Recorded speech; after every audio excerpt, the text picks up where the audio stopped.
പോകുന്നത് അത്യാഗ്രഹിയായ മുതലയുടെ കഥയാണ്. മുതലയുടെ അത്യാഗ്രഹം കാരണം എന്താ സംഭവിച്ചതെന്ന് കൂട്ടുകാർക്കറിയണ്ടേ? വീണ്ടും കാട്ടിലൊരു വേനൽക്കാലം വന്നെത്തി.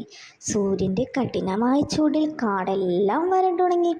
കാട്ടിൽ മൃഗങ്ങളെല്ലാം ദാഹം കാരണം വെള്ളം അന്വേഷിച്ചു കൊണ്ടേയിരുന്നു. എന്നാൽ എവിടെയും വെള്ളമുണ്ടായിരുന്നില്ല. അങ്ങനെ ഒരു ദിവസം മുതല ദാഹം കാരണം വെള്ളം അന്വേഷിച്ചിറങ്ങി. എന്നാൽ മുതലയ്ക്ക് എങ്ങും ഒരു നദിയോ കുളമോ കണ്ടെത്താൻ സാധിച്ചില്ല. അതുകൊണ്ട് തന്നെ മുതല വെള്ളം അന്വേഷിച്ച് മറ്റൊരു കാട്ടിലേക്ക് എത്തിച്ചേർന്നു.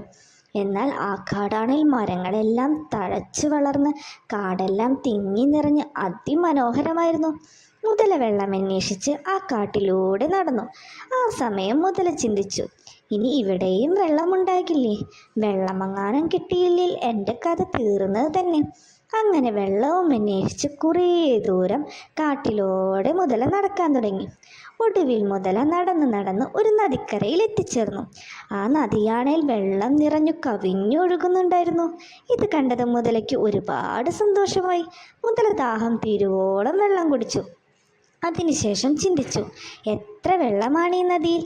ഇനി ഈ നദി എനിക്ക് സ്വന്തമാണ്. ഇവിടെ സുഖമായി വെള്ളവും കുടിച്ച് ജീവിക്കാം. ആർക്കും ഈ വെള്ളം ഞാൻ കൊടുക്കില്ല. മുതല അത്യാഗ്രഹത്തോടെ ചിന്തിച്ചു. എന്നാൽ മറ്റൊരിടത്ത് പ്രാവ് ദാഹിച്ചു വലഞ്ഞു പറന്നുകൊണ്ടിരിക്കുകയായിരുന്നു. പ്രാവ് ആ സമയം ചിന്തിച്ചു, ദാഹിച്ചിട്ട് വയ്യ, പതിവ് പോലെ നദിയിൽ പോയി വെള്ളം കുടിക്കാം. ഇതും പറഞ്ഞ് പ്രാവ് പറന്നുകൊണ്ടേയിരുന്നു. അങ്ങനെ പ്രാവ് ഒടുവിൽ നദിക്കരയിലെത്തി. നദിക്കരയിലെത്തിയതും പ്രാവ്, പതിവ് പോലെ ഈ പുഴയിൽ ഒരുപാട് വെള്ളമുണ്ട്, ദാഹം മാറുവോളം വെള്ളം കുടിക്കണം എന്നും പറഞ്ഞു പ്രാവ് പുഴയിൽ നിന്നും വെള്ളം കുടിക്കാൻ വരികയായിരുന്നു. അപ്പോഴതാ മുതല വരുന്നു. മുതല പ്രാവിനെ കണ്ടതും, ഇന്നത്തേക്കുള്ള ഇരയായി, ഇന്നിവനെ തിന്നിട്ട് തന്നെ കാര്യം എന്നും പറഞ്ഞ് മുതല പ്രാവിനെ തിന്നാൻ പ്രാവിന്റെ അടുത്തേക്ക് ചാടി വന്നു. ഇത് കണ്ടതും പ്രാവ് പേടിച്ചു പോയി. പ്രാവാണേൽ വേഗം അവിടെ നിന്നും പറന്നുപോയി. ഇത് കണ്ട മുതലയ്ക്കാണെങ്കിലോ ദേഷ്യം വന്നു. മുതല പറഞ്ഞു, നിന്നെ ഒരു ദിവസം എൻ്റെ കയ്യിൽ കിട്ടും എന്നും പറഞ്ഞ് മുതല ദേഷ്യത്തോടെ ഇരുന്നു. അതേസമയം മറ്റൊരിടത്ത് ജിറാഫും കുരങ്ങനും കൂട്ടുകാരായിരുന്നു. പതിവ് പോലെ രണ്ടുപേരും കാട്ടിൽ കളിച്ചുകൊണ്ടിരിക്കുകയായിരുന്നു. കുറേ സമയം കളിച്ചതിനാൽ രണ്ടുപേരും ഒരുപാട് ക്ഷീണിച്ചു. രണ്ടുപേരും ആ സമയം കരുതി, നമുക്കൊന്ന് വിശ്രമിച്ചാലോ? ആ സമയം ജിറാഫ് പറഞ്ഞു, വിശ്രമിക്കാനോ? ദാഹിച്ചിട്ട് വയ്യ. കുരങ്ങച്ച, നമുക്ക് പോയി ഇത്തിരി വെള്ളം കുടിക്കാം. നമുക്ക് പോയി കാടിന്റെ അറ്റത്തുള്ള നദിയിൽ പോകാം. ഇതും പറഞ്ഞ് ജിറാഫിന്റെ പുറത്തും കയറി കുരങ്ങച്ചൻ നദിയിലേക്ക് യാത്രയായി. അങ്ങനെ രണ്ടുപേരും കഥയെല്ലാം പറഞ്ഞ് ആസ്വദിച്ച് പുഴക്കരയിലേക്ക് നടന്നുകൊണ്ടിരുന്നു. കുറെ കഴിഞ്ഞപ്പോഴതാ ഇവരുടെ അടുത്തേക്ക് പ്രാവെത്തി. ഇവരെ കണ്ട പ്രാവാണേൽ ഇവരോട് ചോദിച്ചു, നിങ്ങൾ എങ്ങോട്ടാ ചങ്ങാതിമാരെ പോകുന്നത്? ആ സമയം കുരങ്ങച്ചൻ പറഞ്ഞു, ഞങ്ങൾ നദിക്കരയിലേക്ക് പോകുകയാ. ഇത് കേട്ട പ്രാവ്, നദിക്കരയിലേക്കോ? അങ്ങോട്ടേക്കൊന്നും പോകണ്ടാട്ടോ, അവിടെ ഒരു മുതല വന്നിട്ടുണ്ട്. അവനാണേൽ ആ നദിയിലേക്ക് വരുന്ന എല്ലാ മൃഗങ്ങളെയും തിന്നാൻ നോക്കിയിരിക്കുകയാ. ഇത് കേട്ടതും കുരങ്ങച്ചൻ, മുതലയോ? നീ വെറുതെ പറയുന്നതല്ലേ. ഇത് കേട്ടതും പ്രാവ്, ഞാൻ വെറുതെ പറയുന്നതൊന്നുമല്ല. ഇത് കേട്ട കുരങ്ങച്ചൻ, എന്നാൽ ഇത് വെറുതെ വിട്ടാൽ പറ്റില്ലല്ലോ, ഞാൻ അവനെ ഒരു പാഠം പഠിപ്പിച്ചിട്ട് വരാം. എൻ്റെ കയ്യിലൊരു സൂത്രവും ഉണ്ടെന്നും പറഞ്ഞ് കുരങ്ങച്ചൻ അവിടെ നിന്നും പോയി. കുരങ്ങച്ചനാണേൽ നേരെ ചെന്നത് കൊമ്പനാനയുടെ അടുത്തേക്കാണ്. കൊമ്പനാനയുടെ അടുത്ത് ചെന്ന് കുരങ്ങച്ചൻ പറഞ്ഞു, കൊമ്പനാനെ രക്ഷിക്കണം, നമ്മുടെ പുഴക്കരയിൽ ഒരു പുതിയ മുതല വന്നിട്ടുണ്ട്. അവനാണേൽ പുഴയിൽ വെള്ളം കുടിക്കാൻ വരുന്ന എല്ലാ മൃഗങ്ങളെയും തിന്നുകൊണ്ടിരിക്കുകയാണ്.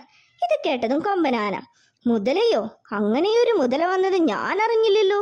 ആ സമയം കുരങ്ങച്ചൻ പറഞ്ഞു, മുതല വന്നത് ശരിയാണ്, ആ പ്രാവ് പറഞ്ഞത് എന്നോട്. ഇത് കേട്ടതും കൊമ്പനാനയും കുരങ്ങനും കൂടെ പുഴക്കരയിലേക്ക് വന്നു.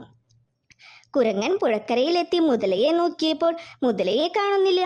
ആ സമയം കുരങ്ങൻ ചിന്തിച്ചു, ഇനി മുതല ഉണ്ടാകില്ലേ, വെറുതെ പറഞ്ഞതാകോ പ്രാവ്. ആ സമയമാണ് കുരങ്ങൻ അവിടെ നിൽക്കുന്നത് കണ്ട് മുതല വന്നത്. കുരങ്ങനെ കണ്ടതും മുതല, ഇവനെ ഇന്ന് കഴിച്ചിട്ട് തന്നെ കാര്യം എന്നും പറഞ്ഞ് കുരങ്ങന്റെ മേലേക്ക് ചാടി വന്നു. ആ സമയം കുരങ്ങൻ എങ്ങനെ രക്ഷപ്പെടുമെന്ന് ആലോചിച്ച് നിൽക്കുമ്പോഴാണ് അങ്ങോട്ടേക്ക് കൊമ്പനാനയുടെ വരവ്. ആന വന്നിട്ട് മുതലയെ കണ്ടതും, ഇവനെ ഇന്ന് ഞാൻ ശരിയാക്കി തരാം, ഇവനെ ഒരു പാഠം പഠിപ്പിക്കാം എന്നും പറഞ്ഞ് ആന മുതലയെ ഒരൊറ്റ ചവിട്ടിന് തെറിപ്പിച്ചു. ആനയുടെ ചവിട്ട് കൊണ്ട മുതലയാണെങ്കിലോ അവിടെ നിന്നും തെറിച്ചുപോയി. അങ്ങനെ മുതലയുടെ കഥയും കഴിഞ്ഞു.